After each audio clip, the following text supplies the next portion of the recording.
So I thought I would just say a few things about covering China, which I did from '94 to '98, and a little bit about covering diplomacy, which is what I did for a couple of years when I was back, and then leave a lot of time for questions.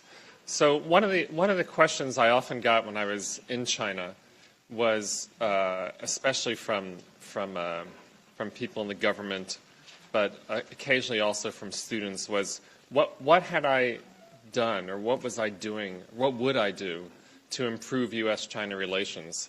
And my answer to that was usually that really wasn't my department. That was the job of the foreign ministry. They're in the foreign relations business in the State Department, and newspapers in our country aren't really supposed to solve problems. We're supposed to point out problems. And I think that was a gap in understanding that was partly grew out of the role of the press in China, which has been, for most of the communist era, has been more of what Mao called the transmission belt, right? To convey thinking, official thinking to people and spread word among a large number of people. And that's not really the tradition that the American press has come from. But I actually think since my time in China that the way Chinese people think about the press has become a bit more like what people in America think of it as being, as something that can point out problems, maybe not every kind of problem because of sensitivities about the party and its and some of its leaders, but certainly in other areas, whether it might be local government or food safety or corruption. There are a whole host of areas where the Chinese press, I think, has become much closer to our conception of what the press is like. I thought of coverage as being sort of three baskets during my time there. One basket I thought of as politics, which could mean everything from leadership politics to village elections, which I think I did the first American newspaper story about, and it could be about foreign policy. It could be about Taiwan. When I was there, the U.S. sent 16 warships to Taiwan, and that was a big deal. Another basket was economics, and really these baskets, of course, all overlap. But the economic story in China is extremely important. And, you could see that in the 1990s. Obviously, it's more obvious today. And that could be everything from development to corporate stories to trade stories. And then the third basket was, I thought of as being culture and society. I wrote about the most popular movie that was what would you call it, a saccharine movie that from the United States on the bridges of Madison County, which spoke to a lot of Chinese people. It was in a way the classic Chinese morality tale, and it was a kind of schmaltzy. What's the Yiddish Chinese translation of that? I'm not sure, but it's a very emotional movie, but spoke to that takes place in Iowa, but actually spoke to a lot of people in China.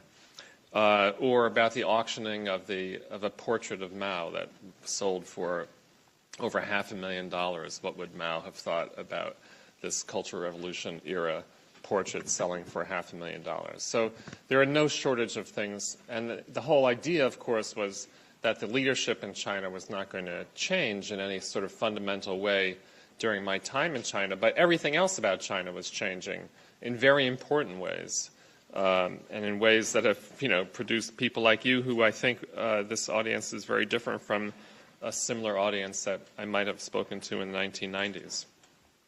Now, when it comes to diplomatic coverage of China, when I came back from China, I spent a couple of years writing about foreign policy. There, it's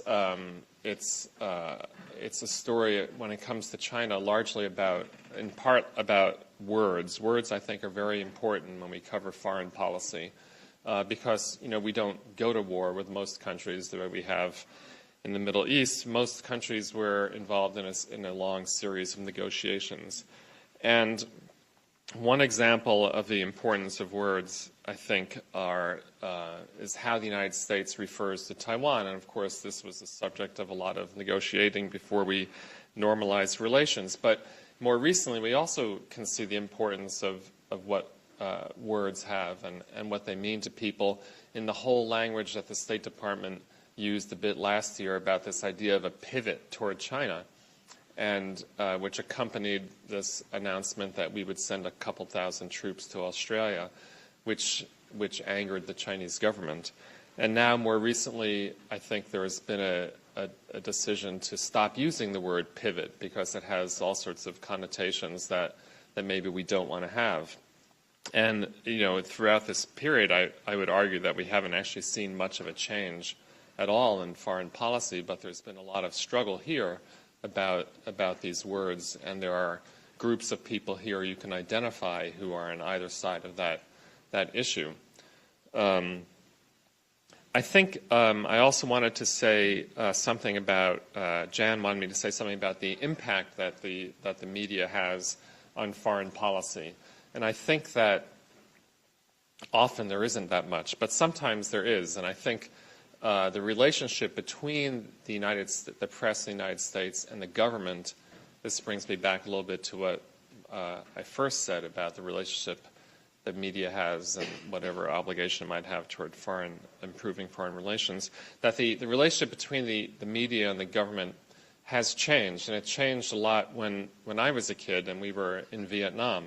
And there was, I think before that, a tendency for the press to be much closer to its sources in the government on foreign policy and the military than it was at that time.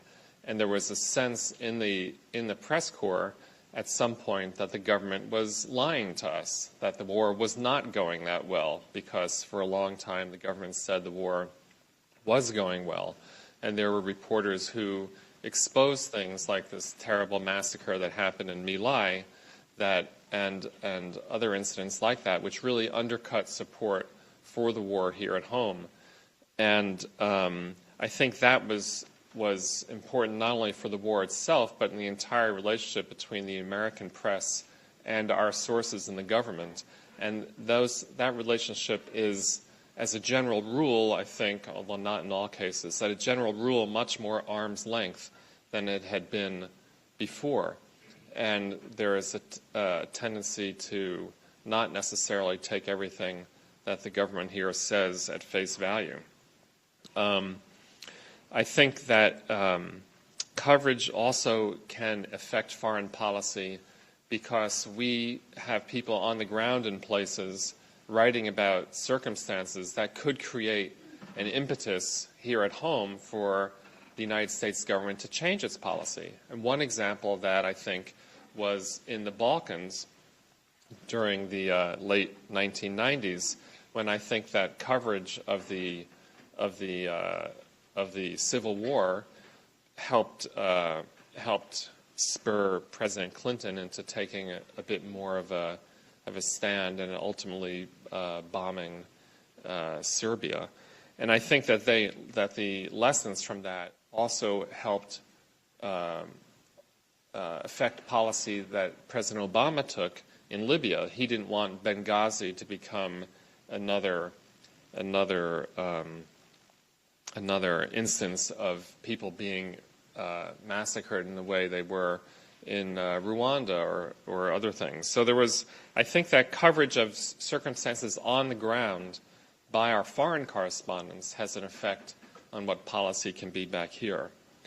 And I think that can be very important and has been important in creating this desire for a foreign policy that would address not only our American interests, which of course are always important for American foreign policy, but some of these other issues like human rights, where we tend to talk a lot but not necessarily take action sometimes. So those were some of, I think, the important things. I think also, as one more anecdote about how relations had changed here in the United States, before my time covering the State Department, it was possible for reporters to wander around the State Department and drop into offices and talk to people as long as you had a building pass. And one of my colleagues at the Post is the son of a senior Foreign Service officer, and we went there one day during my time. And during my time, it wasn't anything like that. You needed an escort through the building. They just had a problem that someone's laptop had been stolen, a high-security laptop had been stolen. I actually wrote that story. And for my troubles, they restricted my access and everyone else's access to the entire building. So we went for an interview with this colleague of mine whose father had been in the State Department, and we were held up for a long time at the entrance of the building. And he said to me, you know, this is crazy. When I was a kid, I used to sit in my father's office, and reporters used to wander in and out all the time, and I got to know a lot of them. And it just wasn't like that at all during my time covering the State Department, which makes it, I think, much harder to understand what's going on in the building and the dynamics of the building. Just being able to wander around and talk to people is something you can still do on Capitol Hill and to some extent in the old Executive Office building, but is just not possible in the State Department anymore. So I think that's an example of the way the relationship between reporters and policymakers has changed. So I thought I'd spend most of the time letting you guys ask questions. That way I can speak more directly to the issues you have in mind. So let's go. Yeah.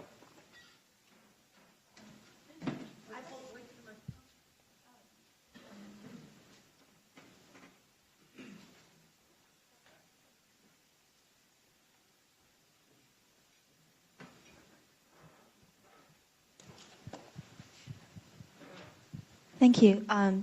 Grace Wong from Stanford. So I want to ask a question. What do you study? Oh, I study Center for East Asian Studies, so basically cover China a little bit.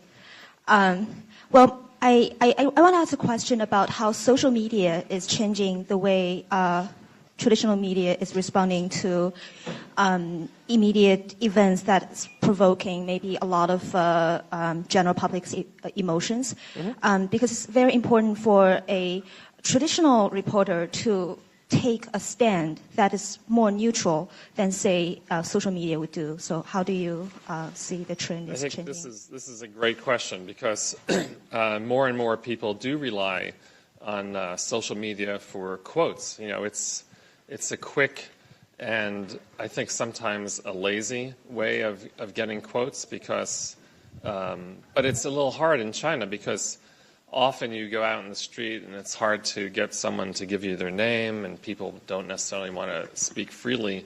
On the other hand, the comments on Weibo might be a little more, you know, they might be different from what someone would say if they actually had to take responsibility and put their name to the words. So I think it's a bit of a balance. I mean, I've noticed here, you know, even in the United States when the internet first started, and you know, I used to get notes occasionally from my father, who was suddenly a lot less inhibited typing it for some reason, right, on the internet than he would be in person. Well, I think, and sometimes you get notes from readers that are, you know, irate, and then if you write them back, they say, oh, and suddenly they sound very reasonable because they don't really think someone's on the other end. So I think that people tend to be more overwrought or less inhibited than they might be if they stopped and thought about it. So I think that there's a place for this because sometimes people are simply not going to be open because of the system, but you want to be careful that you're not. So I was just there recently in Beijing for 3 weeks, and it was when John Kerry came and everyone was talking about North Korea. So I did a story about what Chinese think about North Korea, and it was just a quick story, and I did take some comments off of Weibo, and the researcher we had there was helping collect these, and I said, well, you know, make sure you don't take the most extreme ones, and let's try to, you know, give me something that's different, because I think that the comments naturally tilt in one direction. And she said, well, of course, this is actually the mainstream on Weibo. And then, you know, I called some people in the policymaking community to try to bring a note of a more sober note to the story. People who were a fellow who had been in the State Security Ministry's think tank and who was an expert on U.S.-China relations, and try to add a note of reality. But I do think it's a danger that people rely too much on Weibo, even though it's also been a great tool for finding out more about what people thought than we knew before. Yes.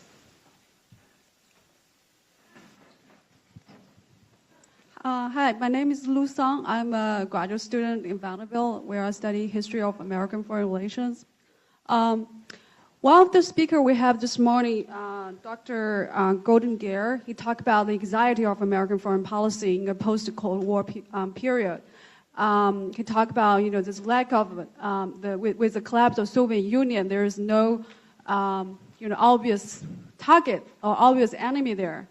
And China, with the rising of China, East Asia, China seems to become this imagined enemy of America.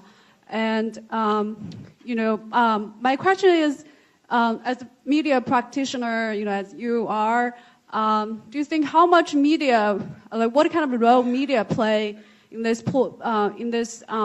promoting this image of China threat, or like yellow peril come again, that kind of a perception, and to what extent do you think it's reflect the reality? In the meantime, we can see, around China, in Pacific, U.S. has established ally relationship with Korea, Japan, and even Vietnam. You talk about Vietnam War, but the reconciliation between Vietnam and U.S. was actually the field of the rise of China. So was that a continuation of the Cold War, encirclement of China in this 21st century? So what do you think about that? Thank you. Okay, so I think that the United States, that there is an element of that going on, but I think that generally, I think most Americans don't feel as though they need another Cold War enemy. People are, I think, generally relieved that the Cold War is over. Fewer and fewer people can even remember the Cold War.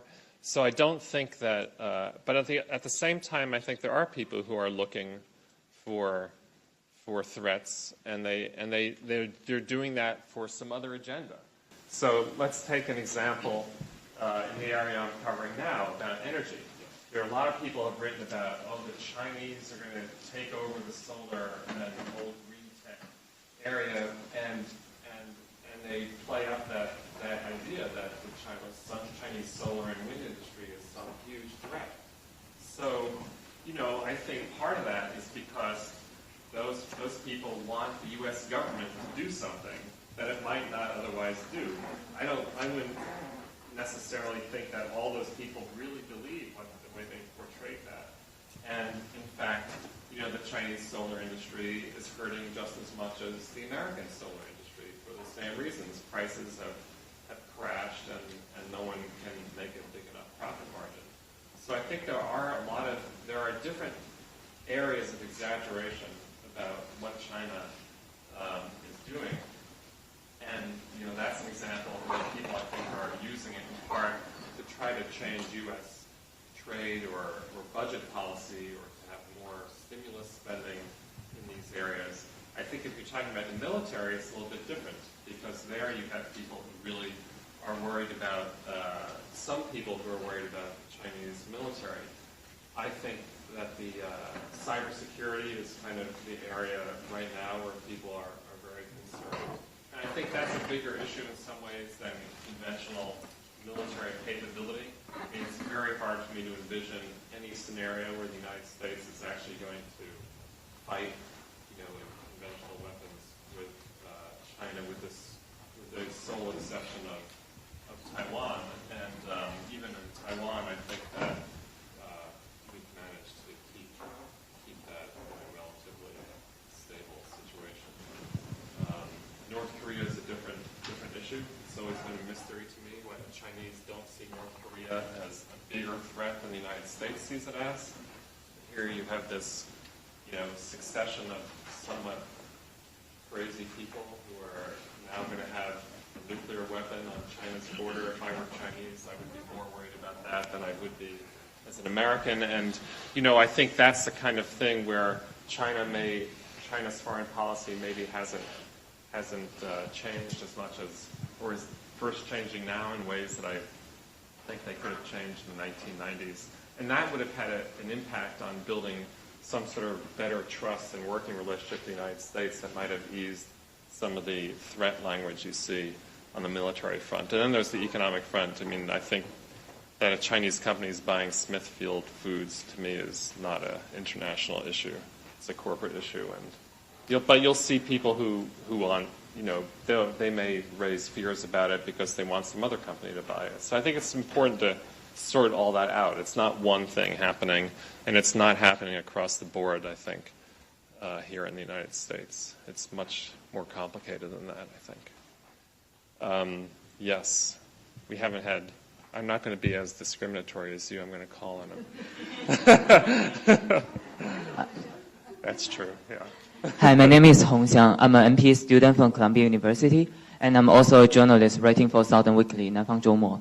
I have a question about foreign reporting and foreign reporter like you. Mm-hmm. So in theory, foreign reporting should help bridge the understanding gap across, say, China and US. But I find on some issues, for example, Tibet, some foreign reporting not only did not really reduce the understanding gap, but somehow increased the communication gap to a level that now some topics in Tibet, even nothing related to politics, say energy development, like hydropower development in Tibet, become totally untouchable because both sides take it as a political issues. So I just wonder, what do you think about your role as a foreign reporter on bridging the communication gap on issues like that? Thank you. So it's really hard to bridge a communications gap on Tibet when you're not allowed to go to Tibet. And the entire 4 years I was in China, the first thing I did was ask for permission to go to Tibet, because at that time, journalists were supposed to get clearances every time I left Beijing, technically, which I didn't do, obviously.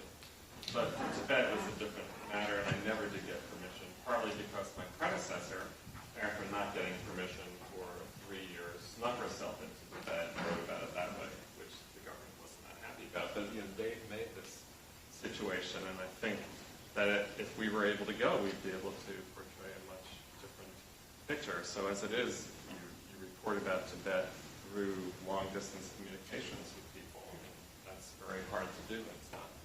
It's not perfect. But, I think the issue in Tibet is political. The Dalai Lama has been asking for autonomy, and I think actually, just as a negotiating point of view, it might be more difficult for the government to reach some sort of accommodation on Tibet after he's dead than it would be now. But, I guess if you're not interested in doing any kind of deal in the first place, then maybe you just take the weight. Thank you. My name is Ying, and I'm also from Colombia. A question a bit relating to the previous question is that, can you talk a bit more about how the perception of foreign media has changed over the years, both for Chinese people and for Chinese government? I know that you just mentioned you've been working in China back in the 90s. So what are some of the biggest changes that you have noticed? Thank you. Like Chinese people's perception about foreign media and also Chinese government policies. Well, I think dealing with the government hasn't changed that much since I was there. Access is really difficult. It's really hard. This system is opaque whether you're a foreigner or a Chinese person. I don't feel singled out about that. It's just very hard to understand what's happening at the senior levels of the party. What really happened. Who was really spreading stories about whom and how much of it's true is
Thank you. I'm Helen Wolf, an MA student in East Asian Studies in Duke University. And I got my question actually also inspired from the speaker this morning, Mr. Rothkopf. He is a CEO and editor-in-large for of FP Group. So he tells us that there is a limited vocabulary in the foreign policy culture in America. Seems there is a disincentives in fostering creativity. And I know that you are teaching opinion journalism in Georgetown University. So yeah, seems that there are 5 filters for journalism and in manufacturing consensus. So how do you comment on media's role in America in fostering its foreign policy culture? Yeah. Okay, that's a complicated question. Manufacturing consensus, wasn't that the title of Noam Chomsky's book about? Yeah. In which, of course, was written as a criticism of the press for taking too much of what was kind of mainstream thought and just kind of reinforcing consensus, right? And so that was meant in a very critical way. And of course, he was a big critic of the war in Iraq. He's still around. And the war in Iraq, I think, raised a lot of those same questions all over again as to whether or not people took for granted some of the things that the United States government was saying about the reasons they wanted to go to war in Iraq. That ties to Al-Qaeda, which turned out not to exist. Weapons of mass destruction, which at least in the nuclear side turned out not to exist.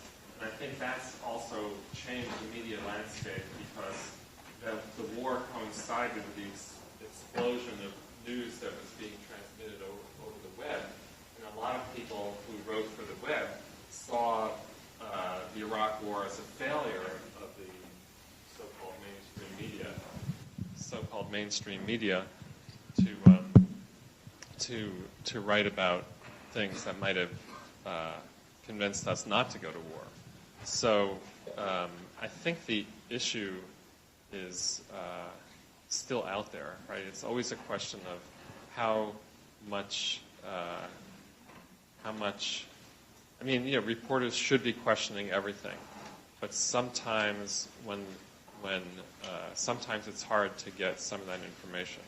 I mean, a lot of the people who talk about the failure of the press before Iraq actually quote stories that did appear in the Washington Post before the war started in Iraq, but maybe they didn't appear quite as prominently as people would have liked to have seen them. So my colleague Walter Pincus wrote several articles questioning some of the assertions made about the pretext for the war.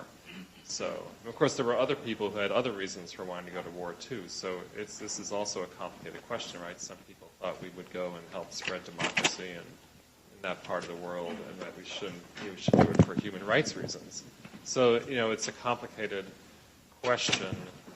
I think that it's a problem all the time that it's always easy to lapse into just writing about what someone's telling you and not to always question it. But you really need to be always questioning as much as possible. My name is Yan Men Wen. haven't asked questions. Yeah? My name is Yan Wen. I'm from Harvard Kennedy School. Yeah. My question is related to the dynamics between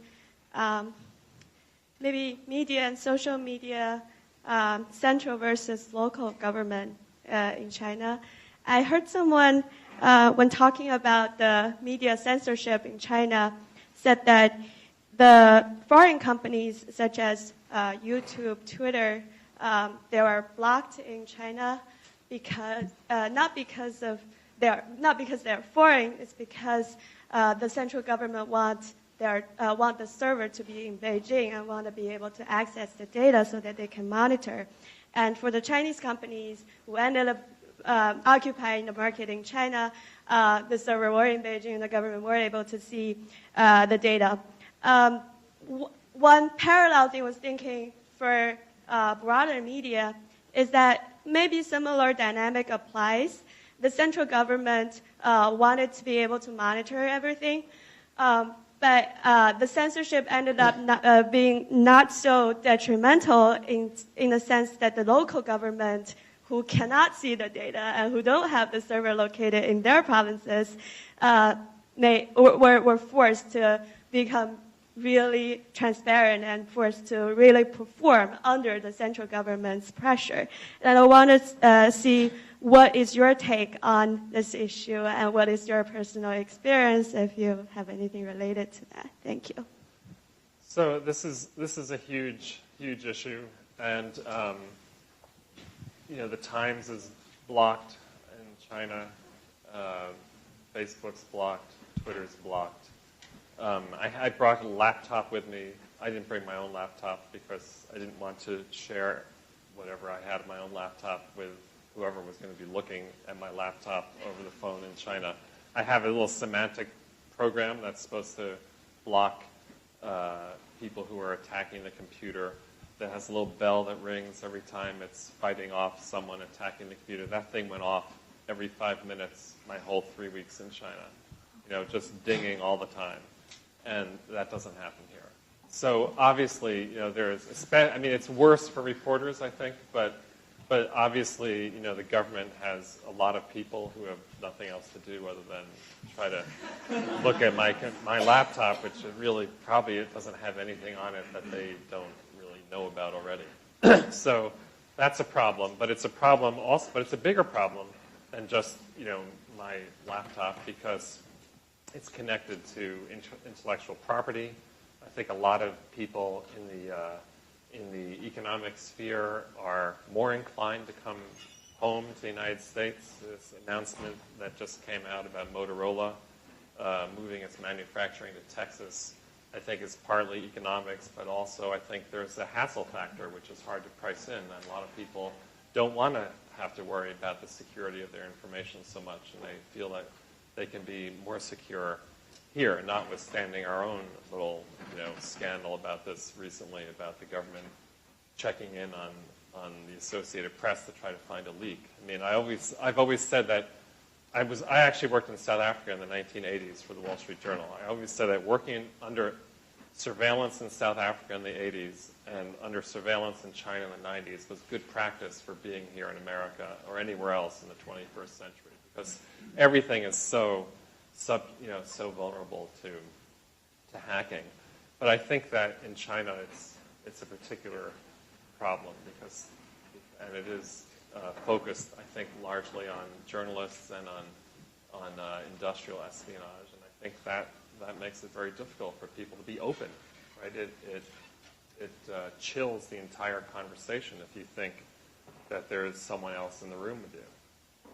And which is basically what I tried to do the whole time I was there. I always imagined there was someone else sitting on the couch in the office, and then you might change what you say accordingly. But then you try to see people. Some people you would try to see outside, but it's very difficult. It's very difficult to have the kind of privacy that would enable you to have a frank conversation about some things that are important to have frank conversations about.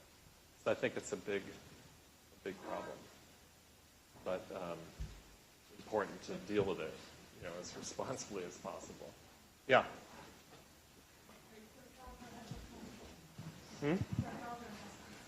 You have a question. Hi, Mr. Mufson. My name is Zahao. I'm a PhD student at Carnegie Mellon studying bridge structural health monitoring. Studying what? Bridge structural health monitoring. Okay. So to be clear, it's dealing with damage detection in the structures. So it's a very promising field for the future. So my question is, when people in the United States or in China read articles written by both countries' journalists, sometimes we found the articles are not true about things happening in both countries. So what do you think are the reasons that put journalists in those situations that write things that aren't true? Well, I think that journalists are trying to write things that are true, at least here, and I think that there are good journalists and there are bad journalists, and being good requires time also. Part of the internet era is that there's more pressure to do things quickly. And I think it takes time. So I wouldn't say that I know any journalists who I think are intentionally trying to write something that's not true. But I think people sometimes don't do as much research as they would. And that's why it's nice to work in a place like the Post, where I think they still give us a lot of time to do complicated stories and to try to do them correctly. And why, just fill in, they've sent me and this other colleague, Jialin Yang, to go fill in for 3 weeks because we've spent a lot of time in China. You can't just drop in, having never been to a place for 3 weeks and get anything reasonable done. But hopefully the stories we did are at least close to what. Across the street from the White House is named after a newspaper man named Blair, who Andrew Jackson brought to Washington to promote the administration's policies because he was a pro-Jackson newspaper editor from Kentucky.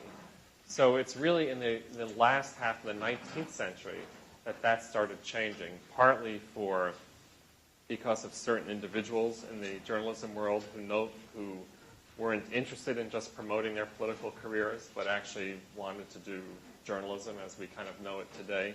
Part of it was for economic reasons. With the advances in printing press technology, newspapers could circulate over a much broader range of people, and maybe wanted to have something that both Democrats and Republicans might be interested in, which is to say accurate journalism and not something that was clearly identified as a Republican or Democrat. And this whole idea of objective journalism became more popular. I actually don't like the word objective journalism so much because no one's really objective. We all bring our experiences and backgrounds to a topic. I prefer to use the idea that fair journalism, you need to be fair.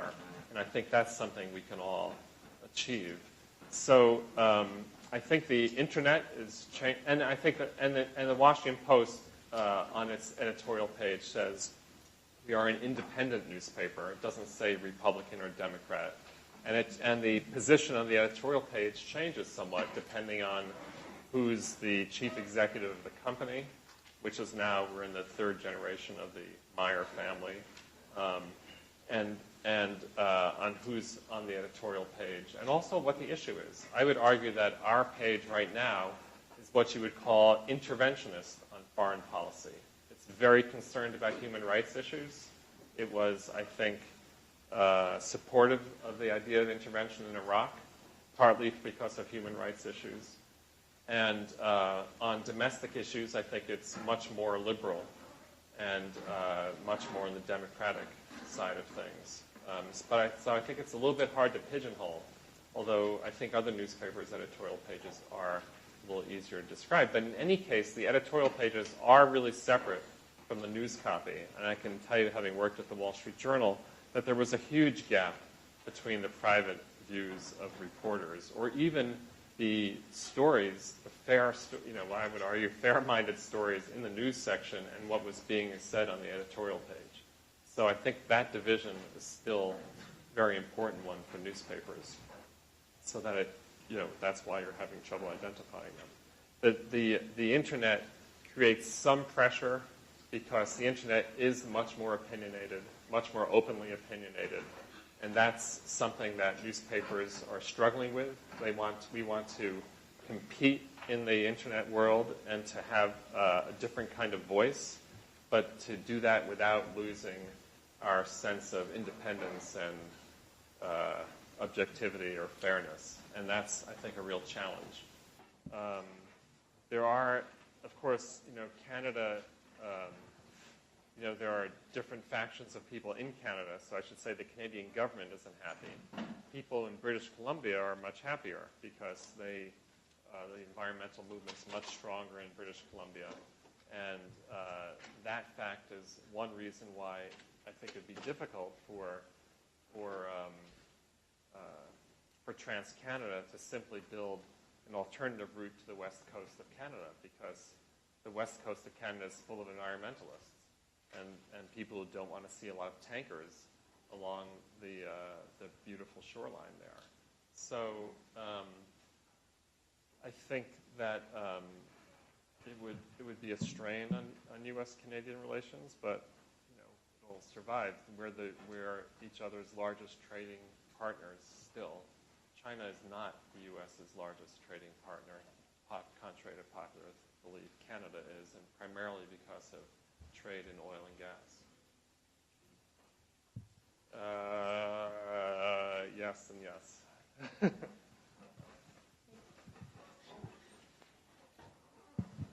Okay, thank you. My name is Yi Xuan. I'm from Rensselaer Polytechnic Institute. I study mechanical engineering, and this is my first year PhD study here. My question is that in response to Washington's return to Asia policy, Beijing is trying to build a stronger relation with Russia. We all know that Russia is an aggressive country from history because Russia has taken a lot of land from China in the recent centuries. And Russian politicians tried to solve problems in a more straightforward way. So how do you evaluate the Russia-China relationship and the Russia-American relationship in the future? And what do you think Beijing should perform in response to the return to Asia policy by Washington? Thanks. By the what? Proposed by Washington. Okay. This Russian relationship is one of those things that's always sounded better in theory than it's been in practice, right? They should have things in common, right? Going back to the 50s, but in fact, Mao and Stalin never liked each other. God knows what happened to your defense minister. And, the relations since, and now it's the same thing. You talk about a gas pipeline from Russia to China. It makes a lot of sense, right? Gas-rich Russia be selling gas to gas-hungry, energy-hungry China, and yet somehow that deal hasn't gotten done for 15 years. We've been talking about this deal, but they can't agree on the price. They can't agree on all sorts of things. So I think that I'm not expecting that to change much anytime soon. I think China and Russia have always had an element of mistrust of one another, and that will probably continue. I suppose it would be, one could imagine in the language of the Kissinger era, China playing the Russia card to somehow to give it more flexibility in its relations with the United States, but I don't see that happening.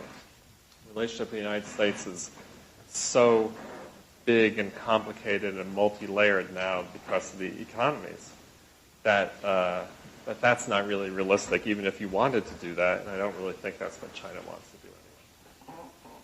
Studying communication. So right now I'm working on a paper about human rights. So my question is, how does the Washington Post construct China's human rights issues, and what kind of important players influence the process? Thank you.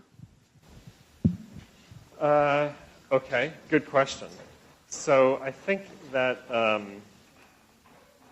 most important influence about coverage of human rights is what's actually happening in China, and that I think that it's really up to the Chinese government as to what kind of coverage it gets about that.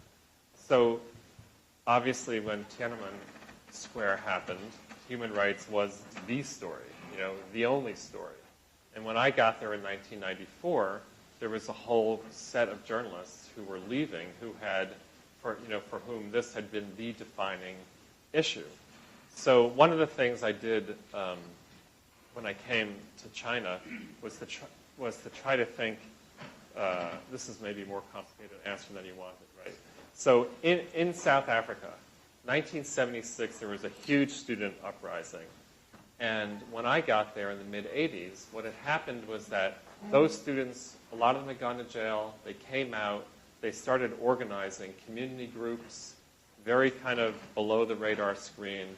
And then in the mid-'80s, they all came together, and lo and behold, you had this huge opposition movement that was not just a student movement, but involved all sorts of older people who were upset about bus fares. There were bus boycotts. There were consumer boycotts because of racial issues in stores. There was rent boycotts because the government owned all the property and raised rents, and people were unhappy about that. So basically, you had a student rebellion that had been put down that, below the radar screen had come back into a much more serious, a much broader movement that succeeded in bringing important change to the country. So I come to China and I'm thinking, okay, maybe 1989 in China is like 1976 in South Africa. And if that's true, I should be able to see people who are starting to organize in communities and about bread and butter issues, not political issues at first, but bread and butter issues, that this might morph into some broader reform movement.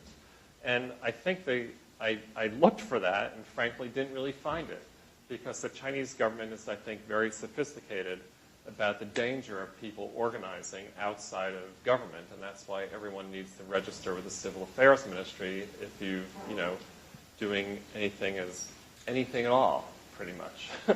And so I didn't see that in China. I think that the human rights issue in China is more like the Russian human rights situation before the collapse of the Soviet Union, in that they have lots of individuals speaking up. They are dissidents in the true sense of the word. They are not organization people for the most part. They are lone, maybe very courageous, very interesting to write about, but it's not to necessarily be confused with a movement that's going to change. That change is going to come to China in a different way. And it may come from within the party, right? It's not going to be from, and change happened in the Soviet Union in a different way. It was more of a collapse in the Soviet Union as much as anything else. Although you did see a lot of things like I saw in South Africa and Eastern Europe, but in Russia, not so much. So I do think that change will come to China eventually, but I think that our reporting of that has to be smarter than just writing about the human rights issues of certain individuals, which is important, and I think an obstacle to perfect U.S.-China relations, right? That's always going to be a little bit of an irritant in some way or another. But I think it's important to write about this in a smart way that I think brings all these different elements to bear. And it's still important to write about these people, but it's important not to confuse that, as I think a lot of people did in the early 90s, with the idea that the Chinese government is about to fall, because at least in the 90s, that didn't seem to be the case to me, and so far that turned out to be the right judgment. Does that hopefully answer your question? Okay, all those who have asked a question today, put your hands up. It needs to come out here. All right. My name is Chang Hao. I'm from Rice University, and I'm studying physics. And I'm from Houston, Texas, so my question is about energy policy. So after Deepwater Horizon disaster, the government applied a temporary ban on offshore drilling. Right. And there are, the public opinion believe the energy industry is a dirty industry sometimes. But in the last few years, and those energy majors have drilling not only in Gulf of Mexico, also in offshore Brazil, Nigeria, and also China South Sea. My question is, what is your perspective of media's role in bridging the gap? In raising what? Narrowing down the gap between the public opinion and the industry. Okay, so right.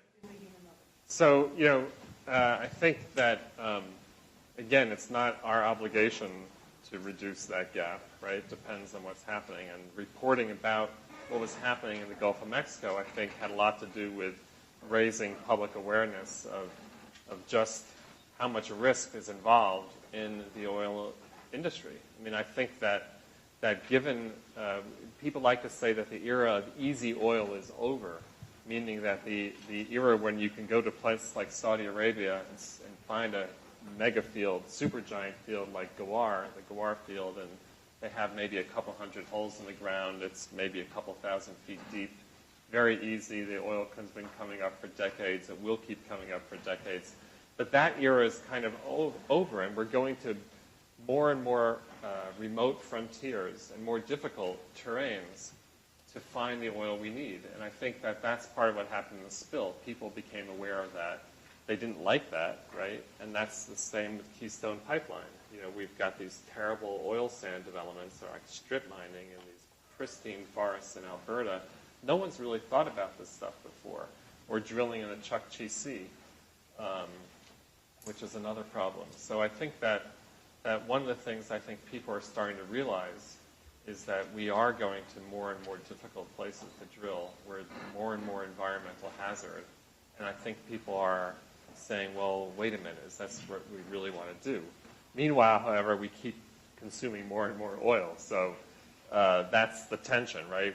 We need the stuff, and we want it preferably from our own secure Gulf of Mexico and not necessarily halfway around the world off the shore of some unstable African country.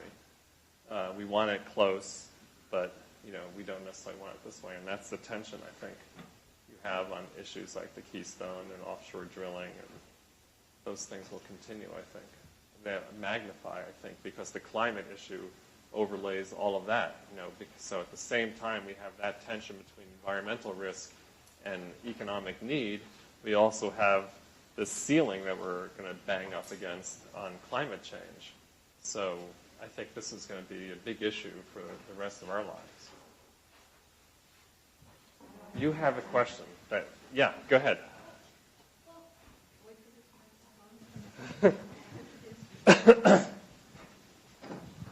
I'm Claire. I'm an East Asian Studies student at Yale.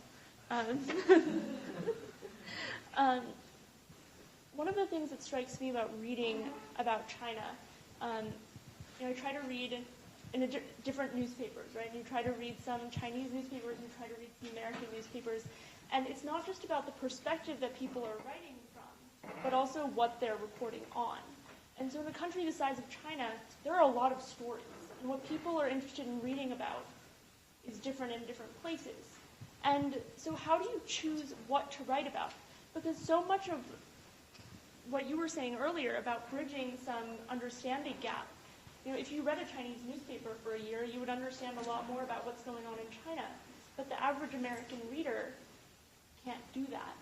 Right. And so do you feel like you have a responsibility to report on the types of things that you would see in a Chinese newspaper or as a domestic reporter in China? Or do you feel like there is some kind of pull towards sensationalism, or everyone wants to read about human rights violations? Good question. Good question, Claire. So it is a good question, and yes, thank you. So so when we were in China, Claire was only 5.5 when we came home. So when we were in China, there were you feel a little competitive with the Times Reporter and the LA Times Reporter. But really, somehow, all three of us managed to write stories that were different from one another, and I would argue still gave you a real picture of what was happening in China. There's so much to choose from that you don't necessarily overlap, and there are a lot of different ways you can approach it, and one of them wasn't necessarily worse than the other. And that's part of the reason why I like to think of the coverage, and this is partly based on realizing things I didn't do in South Africa that I wish I had done in retrospect. But why I wanted to think about those three baskets for coverage, because it seemed to me if I'm reaching into each of those baskets, then I'm giving you a kind of multi-layered, multi-textured view of what the place looks like. Because it's not just about dissidents, and it's not just about the economy. And there are all these other things. And that society and culture basket includes lots of things. So I could write about stolen antiquities, right? That was a big thing.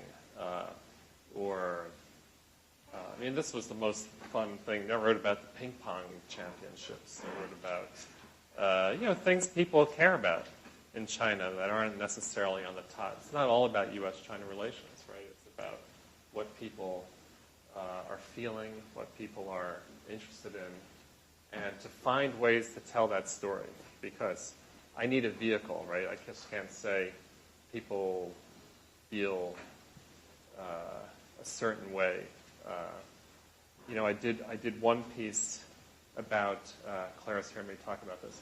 I did one piece on the 30th anniversary of the start of the Cultural Revolution. And I had originally wanted the vehicle to be a woman who was working for Goldman Sachs, who had mentioned to me how she had been sent down to Heilongjiang. And I said, well, let's go. Let's go back to the place you were and do that. And of course, she was a little too busy for that. But she said, yeah, I'll tell you what, I have two friends who I know from Heilongjiang. Let's all go have dinner together at at Heitudi, one of these Cultural Revolution nostalgia restaurants that were popular in Beijing at the time. And so we go to Heitudi, and of course it's cleaner and neater, and there's more food than there was during the Cultural Revolution.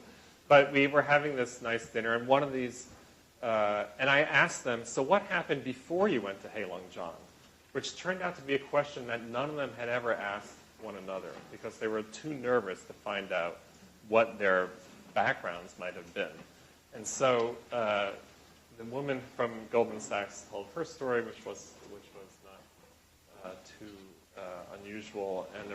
And then this other woman who was there, who taught philosophy at the party school, talked about her parents and how they had been teachers in one of the elite Beijing schools, and how they'd been beaten badly, and her mother was smuggled out in the trunk of the car.